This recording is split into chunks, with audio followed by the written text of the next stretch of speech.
setiap masyarakat, hukum pidana merupakan benteng terakhir untuk menjaga keadilan.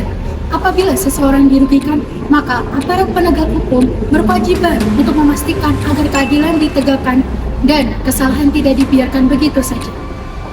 Penegakan hukum pidana bukan hanya soal aturan, tetapi tentang hidup dan mati, hak dan keadilan bagi setiap individu.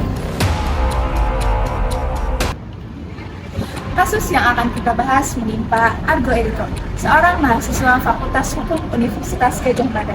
Pada tanggal 24 Mei 2025, dia meninggal dunia setelah motornya ditabrak oleh mobil BMW yang dikemudikan oleh Kristianto Tarigan, mahasiswa Fakultas Ekonomi dan Bisnis Universitas Gadjah Mada.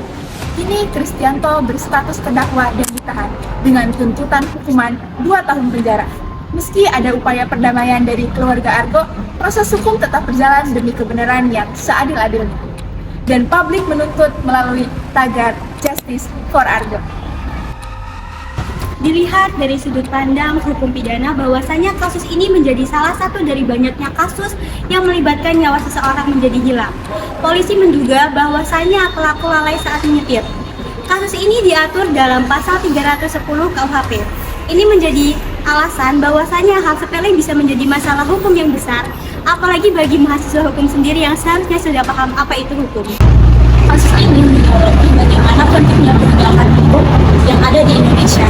Nah, publik menuntut agar tersangka itu ditindaklanjuti sesuai dengan prosedur hukum yang ada atau adanya perlakuan istimewa. Nah, hal ini mencerminkan bagaimana aparat itu harus bertindak secara profesional agar kepercayaan masyarakat terhadap hukum itu tetap terjaga dan keadilan itu tidak hanya menjadi kata kosong. Solusi dari tragedi ini adalah memastikan bahwa proses hukum berjalan secara adil dan juga transparan. Aparat penegak hukum harus melakukan penyidikan secara objektif, lalu tersangka akan diadili dan juga keluarga korban akan merasa adil. Masyarakat pun harus membantu proses penegakan hukum pidana sebagai mekanisme agar proses tersebut tidak dilakukan kembali. Dengan cara ini, penegakan hukum tidak hanya ditegakkan, tetapi juga akan memberikan efek jera bagi pelaku. Ketika hukum ditegakkan, Keadilan dinyatakan Dan kebenaran dimenangkan. Mari bersama Tegakkan hukum demi kemanusiaan.